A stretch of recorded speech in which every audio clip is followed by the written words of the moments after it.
Okay, let's talk about educational evaluations. If you've ever had your child evaluated and gotten a report back and looked at it and thought, what does this even mean? Don't worry, you're not alone. The reports can be very complicated. This video is for any parents who has recently had their child evaluated for a learning difference, such as dyslexia, ADHD, or any other learning challenge, or if you're considering having an evaluation in the near future.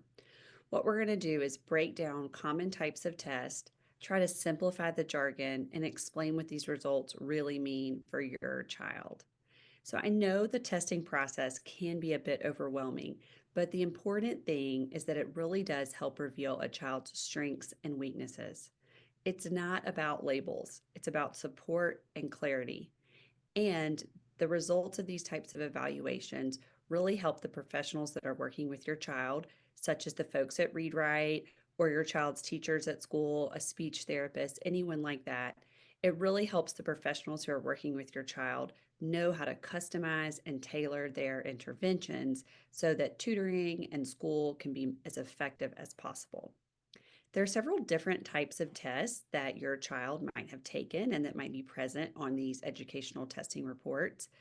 One type is cognitive tests. So these tests try to figure out how your child thinks and learns. They might measure things like memory, reasoning, processing speed. Just think of it as trying to explain to you how your child's brain takes in and works with information. An example of this type of test would be the WISC. Another type of test is an achievement test. These achievement tests show you what your child has learned. These are going to give us information about how your child performs in different areas, like reading, math, and writing, compared to other kids their age. Some examples of these types of tests would be the Woodcock Johnson or the Wyatt. There are also behavioral tests or attention tests. An example of this would be the Connors or the Basque, and these can help identify signs of conditions like ADHD or emotional challenges that might be affecting learning. Every battery might have some additional tests specific to the child or the professional that you're evaluating with. So at Read Write, we always do a test of phonological awareness. That's the way a child hears and processes the sounds and language, because phonological awareness is essential for early reading development. So it's always a part of our test batteries. Other professionals might include specialized tests for processing speed, working memory, visual motor integration. Each battery will probably have some slightly different tests in there. So there's some important terms that I want you to know and be familiar with. The first one is percentile rank. I find percentile rank so helpful when I am reading a child's testing report. And once you understand what it means, I think you'll think it's very helpful as well. So what I'm talking about is if you get a report and it says something like your child is reading at the 25th percentile. So what does that actually mean? To understand that, I want you to picture 100 kids your child's age lined up in a line. Imagine that the number one child is the weakest in whatever skill is being measured, and number 100 in line would be the strongest in whatever skill is being measured. So if your child is at the 25th percentile, that means they'd be the 25th person in the line. And there'd be 24 people who could do that skill weaker than they can, but there'd be 75 who can do it stronger than they can. So hopefully that helps you really understand what is meant by percentile rank.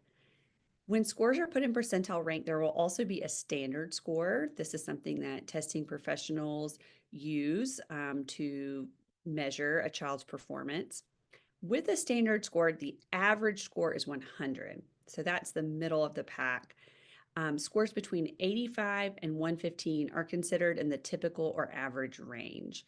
If you're below 85, that's where it would be below average or in the poor range.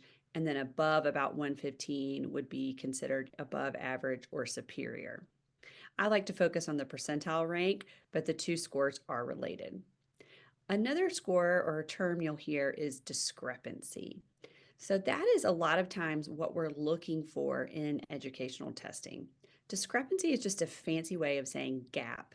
And what we're talking about is a gap between your child's cognitive ability, which you could think of as their potential, and their actual achievement, what they are actually learning.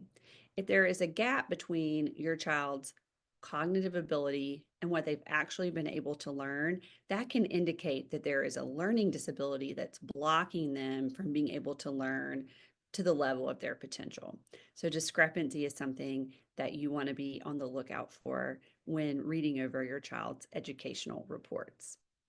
So, I know these reports can be overwhelming, but please do not panic. Just remember, testing is a tool, not a judgment. These tests are going to help you advocate for services at your child's school. If they're in a public school, this could be an IEP or 504 plan. In a private school, it could be an accommodations plan specific to your child's school. It's also going to help you make decisions about what tutoring or therapy would most benefit your child. And it's just really going to help you understand your child better, know what makes them tick, where they are strong, where they are weak, so that you can support them best. If you have questions about your child's testing report, you can always get a second opinion if you're unsure. So, one of the services we offer at ReadWrite is a consultation with previous testing. So, you've had testing from an outside professional. You can come to ReadWrite, meet with one of our consultants, and we will walk through it with you and help you explain it in a parent friendly manner. And also just give you an opinion if we feel like the recommendations in the report match up with our experience working with kids with learning disabilities. So please give us a call if we can help. I want to reassure you, you know your child best. Testing is just one piece of the puzzle. If you want help understanding your child's test results, please reach out to us at ReadWrite Learning Center. And don't forget to like, subscribe, and share with other parents who you think might need this video.